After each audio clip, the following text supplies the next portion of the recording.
Saindhav movie ఎలా ఉంది అంటే okay average. Hello guys, welcome to cinema corner. Here is the review of Saindhav directed by Sailesh Kolanu, starring Venkatesh, Nawazuddin Siddiqui, Shraddha Srinath and Arya. స్టోరీలోకి వెళ్తే సైంధవ్ కోనేరు alias psycho పాస్ట్లో ఒక తోపు గ్యాంగ్స్టర్, పేరు చెప్తే అందరికీ ఫ్యూజులు ఎగిరిపోయే తోపు ఫైటర్, అన్నిటికీ లాల్ సలాం చెప్పి కామ్గా తన కూతురుతో ఒక డీసెంట్ ఫ్యామిలీ లైఫ్ లీడ్ చేస్తూ ఉంటాడు. అంతా బాగానే జరుగుతుందిరా అన్నప్పుడు all of a sudden Saindhav daughter గాయత్రికి స్పైనల్ మస్కులర్ అట్రోపీ అనే జెనెటిక్ డిజార్డర్ ఉంటుంది. దానికి కావాల్సిన ఇంజెక్షన్ 17 crore రూపీస్. సైంధవ్ పాపని ఎలా కాపాడడానికి ట్రై చేస్తాడు, అసలు ఏం చేస్తాడు అనేది ఈ స్టోరీ. శైలేష్ కొలను స్టోరీ బాగానే రాసుకున్నారు, కానీ అవుట్పుట్ మాత్రం అంతేం లేదు. చాలా సీన్స్లో highly inspired by John Wick, Taken and Eyes of the Devil అని నా ఒపీనియన్. సైకో అనే క్యారెక్టర్కి బిల్డప్ బాగానే ఇస్తారు, కానీ నాకైతే అంత రూత్లెస్ గ్యాంగ్స్టర్ ఫీలింగ్ అయితే రాలే. అండ్ ఫస్ట్లో ఫైట్ సీక్వెన్స్ బాగా కొరియోగ్రాఫ్ చేశారు.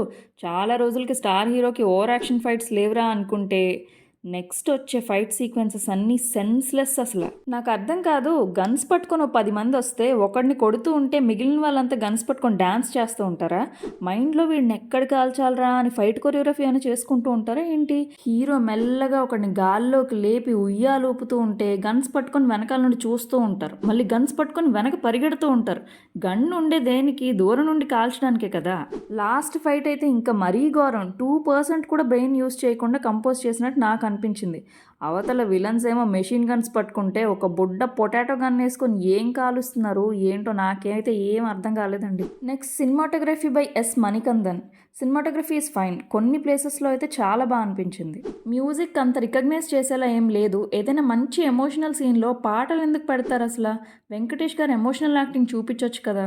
ఫర్ ఎగ్జాంపుల్ ఆడువారి మాటలకు అర్థాలే వేర్లేలో వెంకటేష్ వాళ్ళ నాన్న చనిపోయినప్పుడు సాంగ్స్ ఏమి ఉండవు అసలు, అక్కడ యాక్టింగే ప్యూర్ బ్రిలియన్స్.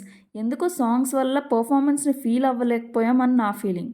యాక్టింగ్ విషయంకి వస్తే వెంకటేష్ గారు ఫ్యామిలీ మ్యాన్ లాగా అండ్ సెంటిమెంటల్ సీన్స్ చంపేశారండి. బట్ ఆ గ్యాంగ్స్టర్ వైబ్స్లో పెద్ద నాకు సెట్ అవ్వలేదు అనిపించింది. ఇంకా హీరోయిక్గా స్టైలిష్గా బాగా చూపిస్తే బాగుండు. కొన్ని సీన్స్ అయితే బాగా ఆర్టిఫిషియల్గా అనిపించాయి. శ్రద్ధా శ్రీనాథ్ గారితోనే అసలు వాళ్ళ రిలేషన్ ఏంటో ఏం క్లారిటీ లేదు, వాళ్ళ పాస్ట్ ఏంటో ప్రజెంట్ ఏంటో నాకైతే అర్థమే కాలేదు. శ్రద్ధా శ్రీనాథ్ గారు బాగానే యాక్ట్ చేశారు, కానీ మూవీలో తన రోల్ ఏంటో అంత క్లారిటీ లేదు. తన పాస్ట్ని కూడా సరిగ్గా ఎలాబరేట్ చేయలేదు. అంత ఇంపార్టెంట్ క్యారెక్టర్లా అయితే నాకు అనిపించలేదు. నవాజుద్దీన్ సిద్దికీ గారి క్యారెక్టర్ ఫన్ ఉంటుంది. ఆయన యాక్టింగ్కి మనం పేరు పెట్టలేం, కానీ క్రూయల్గా సాడిస్టిక్గా చూపించి ఉంటే ఇంకొంచెం ఎఫెక్ట్ ఉండేదేమో. అంత ఎఫెక్టివ్గా లేదు. ఆ హిందీ తెలుగు మిక్సీ లాంగ్వేజ్ నాకైతే ఎందుకో అసలు ఎక్కలేదు. అంత మంచి యాక్టర్ని తీసుకొని బెన్ స్టాక్స్ అని ఒక ఊతపదం పెట్టి నాకెందుకో అతన్ని సరిగ్గా యూటిలైజ్ చేసుకోలేదు అనిపించిందండి స్టోరీలో. ఆర్య క్యారెక్టర్ కూడా ఓన్లీ ఫర్ డిషుమ్ ఫైట్స్కి హీరో ఎలివేషన్స్కి యూజ్ చేసినట్టుంది. దానికి ఆర్యాని తీసుకోవాల్సిన అవసరం లేదని నా ఫీలింగ్. రుహానీ అండ్ ఆండ్రియా కూడా మూవీలో ఉంటారు, పెద్దగా గుర్తుండే క్యారెక్టర్స్ కాదు. యాక్టింగ్ కూడా ఏం లేదు, అసలు వాళ్ళని ఎందుకు పెట్టుకున్నారో కూడా పెద్దగా ఐడియా లేదు. ఫైనల్గా సైంధవ్ మూవీ సో ఉందండి, one time watch. So that's it for this video guys. ఈ వీడియో కానీ మీకు నచ్చినట్టయితే లైక్ అండ్ షేర్ చేయండి. సబ్స్క్రైబ్ చేయడం మాత్రం మర్చిపోకండి. Thank you.